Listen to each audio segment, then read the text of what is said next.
Hey YouTube, so today we will be installing this Jay's Alarms and Cardio plug and play remote starter. So as you can see, this is how it looks, a little box, and it comes with the wires and everything. So this is an '09 Chevy Silverado 2000, Chevy Silverado LS. So as you can see, I have no remote start button, and don't mind the truck, it's a little bit dirty. So we're gonna get straight to it. So basically you just gotta pull this, like you have to pull it out really hard. So you'll have to get some tools.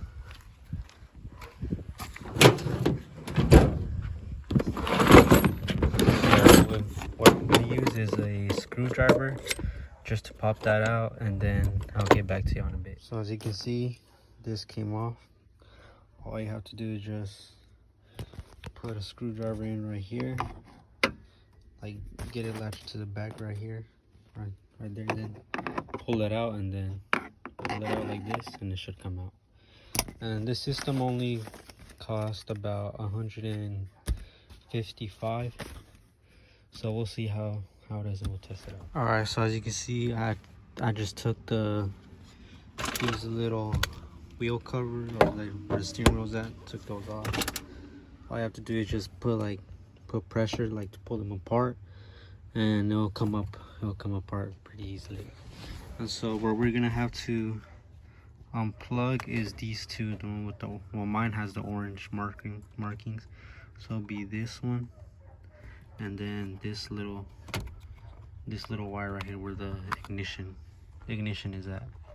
So you unplug those two, and then in the instructions it should tell you where to plug these factory harnesses into the little kit that they gave you. All right, so I just plugged that in, and as you can see, it should look like this, and that is where the new harness is plugged into, just so you know, just to make sure it's in there pretty good.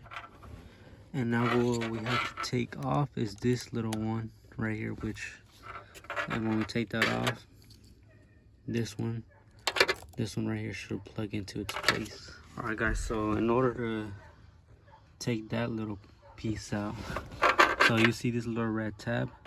So at first, when you're about to take it out, this will be pushed in, so it'll be like all the way over here, and all you have to do is just get a little screwdriver, just like pry it into here, and then just slide it out like that. Then this tab should come out, and then this connector should just come right out, and then you will put in the Jay's Auto remote start plug into it. Right, so after you have these harnesses plugged into where it's specified to, all you need to do first, so you'll have to hold this little black button right here. So you'll press it down, and then while you're still holding it, you'll connect first this little black harness on this side. Make sure not to try it on here, try it on this side. So you'll connect the MS1 to here in the middle, the plug in the middle, and then you'll still be holding this black button down, and it'll eventually blink red. It'll start blinking red, and then that's when you'll let this button go. So when you let this go, then it'll tell you to press get the blue connector, which is the MS2, and then you just plug into the blue slot. And then after that, what you'll need to do is get your key, put it into the ignition.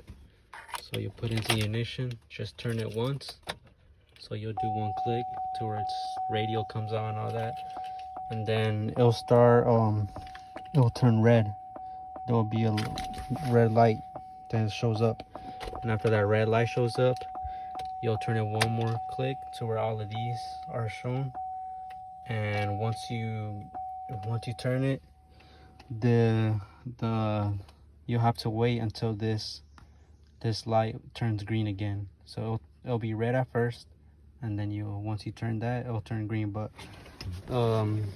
sometimes you'll hear this little clicking sound that will keep on going off, so it'll be like a little fast clicking sound, and all you have to do is just restart the programming process. So you'll just take out these connectors again, and go back, you know, blue connector first, then black connector first, then the blue connector while holding this button down.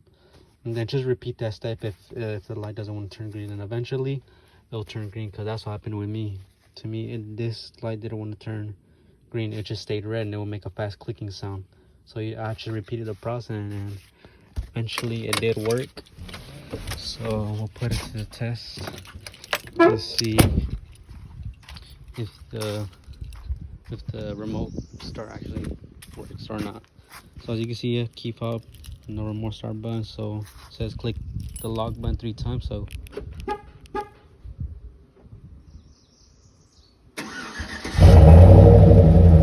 as you can see, there's nobody in here too. So see, nobody in there.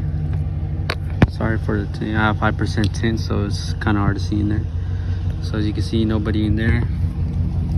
And yeah, and in order to turn it off, all you have to do is click the lock button 3 times. So, and then it'll turn off. So yeah, so that's how you install the Jay's Alarms remote start kit. It's fairly easy. You don't really need no model or anything like that. Overall, I give it a 9 out of 10. It was a pretty easy install. Very convenient to have remote start to warm up the truck on cold days. And yeah, so thank you for watching.